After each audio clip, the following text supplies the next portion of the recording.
नमस्कार, आप देख रहे हैं एफएनओ कॉलर शो, एक लाइव कॉलर शो जिसमें आप कोई भी सवाल एफएनओ से रिलेटेड पूछ सकते हैं। मार्केट्स पे आज दबाव है और इनफैक्ट इस दबाव की सबसे बड़ी वजह है वो है इन्फोसिस। 4% का डेंट इन्फोसिस पे देखने को मिल रहा है। 9170 के लेवल पे है निफ्टी, दिन के निचले स्तर के बेहद करीब। इन्फोसिस 2 महीने के निचले स्तर पर कामकाज कर रहा है और कारण इसके नतीजे जिसमें गाइडेंस कंपनी ने जो रिवाइज की वो बाजार को पसंद नहीं आई, उसका असर है कि अब 932 के जोन्स पर यहाँ पर कामकाज कर रहा है। उम्मीद से खराब नतीजे बॉटम लाइन फ्रंट पे नहीं कह सकते, लेकिन कहीं ना कहीं यहाँ पर एक जो मार्जिन पिक्चर है गोइंग फॉरवर्ड, यहाँ पर जो एक्सपेक्टेड जो गाइडेंस है वो कहीं ना कहीं एक दबाव कंपनी के नतीजों पर देखने को मिल रहा है। 3.5% की गिरावट इस समय इन्फोसिस पे देखने को मिल रही है। इन्फोसिस ने तिमाही नतीजे जारी कर दिए हैं। चौथी तिमाही में कंपनी का मुनाफा अनुमान से कम घटा है, लेकिन डॉलर एबिट मार्जिन में अनुमान से कम बढ़ी है। मार्केट्स दिन के निचले स्तर पर है 9168 के लेवल पे, लेकिन विशाल सिक्का साहब एमडी सीईओ इन्फोसिस से एक्सक्लूसिव बातचीत की जी मीडिया संवाददाता साक्षी ने। आइए सबसे पहले वो सुनवाते हैं आपको। And the COO of Infosys, Mr. Praveen Rao, and the CEO of Infosys, Mr. Vishal Sikka, exclusively speaking to us on Zee Business. So thank you very much for joining us. First up, I would like to ask you about the guidance that has been given, and that is the headline number, the 6.5 to 8.5% revenue growth guidance that has been given. Why such a conservative number? Does this mean that more challenges for IT sector, and we'll probably have to make peace with lower numbers of growth? We say it based on the environment that we see and the outlook that we have for the business, and of course the fact that Q4 was flat in constant currency tends to have a effect of depressing the subsequent quarter growth and so on. So that is some of the factors that went into this. Obviously we want to do much better, and we want to outperform that and really not be limited by that in any way. It's just the guidance that we have given based on what we see presently, and we have always believed in ensuring that our guidance reflects a minimization of the asymmetry of information between what we see and what the outside world sees.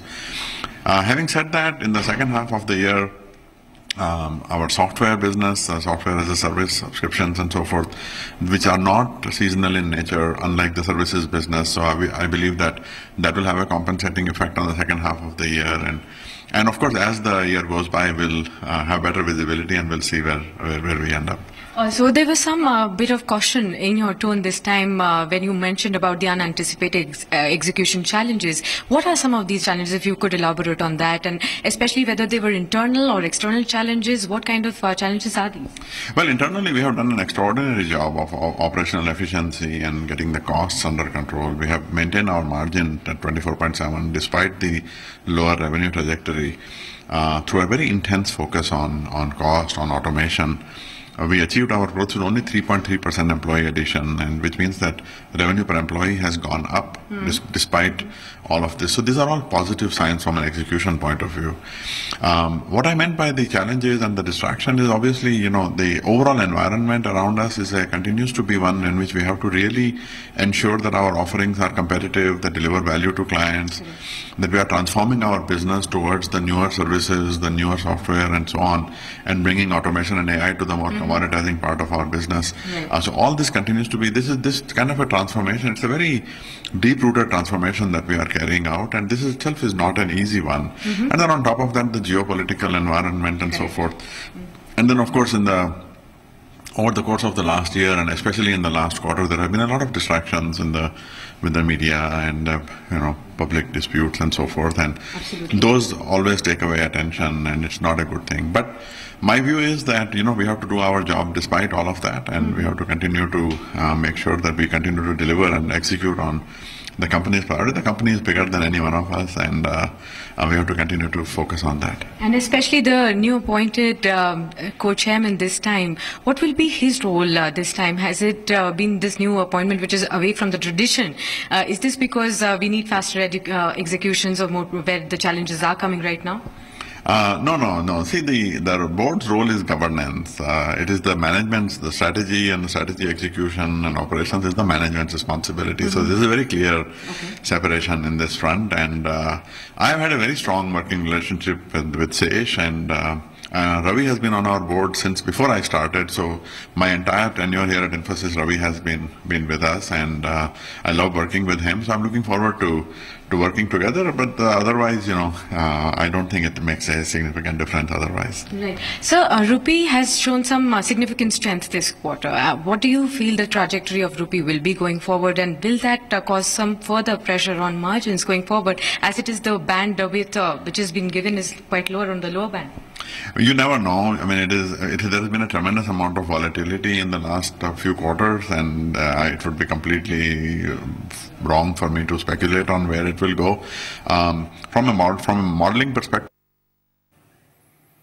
चलिए, तो साफ तौर पे conservative guidance देने में विश्वास करती है कंपनी, ऐसा विशाल सिक्का साहब ने कहा। हालांकि जो इस बार की गाइडेंस दी गई है वो थोड़ा लोअर एंड पे है, लेकिन गोइंग फॉरवर्ड ऑटोमेशन पे कंपनी का जोर रहेगा, और रुपए कितना यहाँ से और मजबूत होगा ये कहना भी फिलहाल बहुत मुश्किल है। लेकिन एबिट मार्जिन अनुमान से कम बढ़ा, और कंपनी के नतीजों पर यहाँ पर कंपनी के COO प्रवीण राव और CFO रंगनाथ जी का क्या कहना है, ये सबसे पहले आपको वो भी सुनवा देते हैं। I have with me the CFO and the COO of Infosys, Mr. Praveen Rao and Mr. MD Ranganath. Sir, thanks very much for joining us on Zee Business. We wish to understand, first of all, Praveen, from you, markets were caught aback this time with the guidance, especially the lower band, which is 6.5% that you've given. Obviously, we've seen much higher guidances coming down from 13%. Are we now settling for a new normal of single digits, and that to 6.5%? How do you react to that?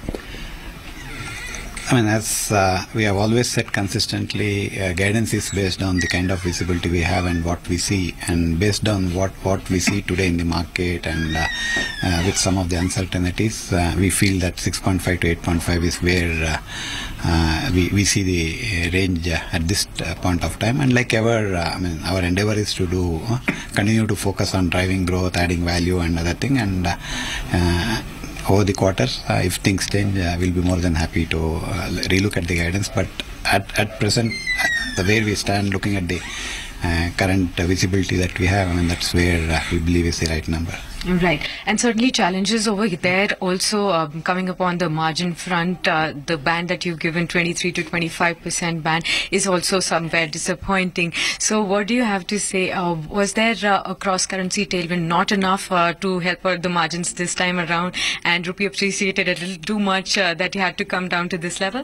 No, I think if you look at the margin, as I said earlier, the biggest outcome of fiscal 17 is we delivered operating margin at the higher end of the guidance.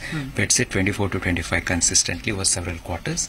We achieved 24.7. This is despite all the other, lower revenue trajectory, pricing, and cross currency. We delivered that.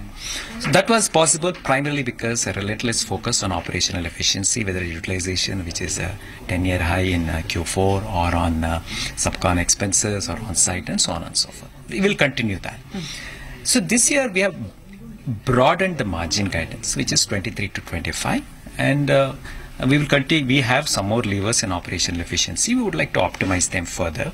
And the encouraging sign has been on the, if you look at the per capita revenue, the rate of growth of headcount has been slower than the rate of revenue growth. So we added just that about 60% lower employees this year as compared to earlier years. So there are some of the things that we need to accelerate. Now, the primary reason for the broadening the band is, once, of course, as you rightly pointed out, rupee is a factor. Rupee appreciated about 3.3% if you compare with the period end to the last year average. So we have to watch how the rupee moves. Of course, last year also there was huge fluctuations in the pound to dollar, pound to, and dollar to euro, and so on and so forth, post Brexit, post US elections, but we navigated that environment. However, we have to look at how the rupee, the trajectories. Plus, we also have, we have planned certain investments in the United States, in on-site development centers, and so on and so forth. So we need to address both. while we relentlessly focus on operational efficiency. Also, you've announced about 13,000 crore of dividend plus buyback. So if we look at the previous time in the FY17, what we understand is about 5,700 crores was planned as a dividend. So this time that you mentioned 14.75 rupees per share. So if we calculate that, that'll come to around somewhere around 4,000 crores. So the leftover amount, can we expect like somewhere in the range of 7,300 to 9,000 crore of buyback, and by when? So I think what we have said is two aspects in our capital allocation policy. First talks about, currently if you look at our current payout is up to 50% of profit after tax. That we have said up to 70% of the free cash flow of the future years. So through a combination of the different mechanism, whether it is dividend and or share buyback. That is on the future cash flow. In addition to that, we have cash on our balance sheet. We looked at how much of that is required for future strategic investments, whether it is M&A, whether it is capital expenditure. And after taking into account that, the board has announced up to $2 billion, which roughly works out about 34% of the cash that we carry in the balance sheet will be returned to shareholders, up to $2 billion. Now we are listed on multiple stock exchanges around the world. We are required to comply with various regulatory requirements.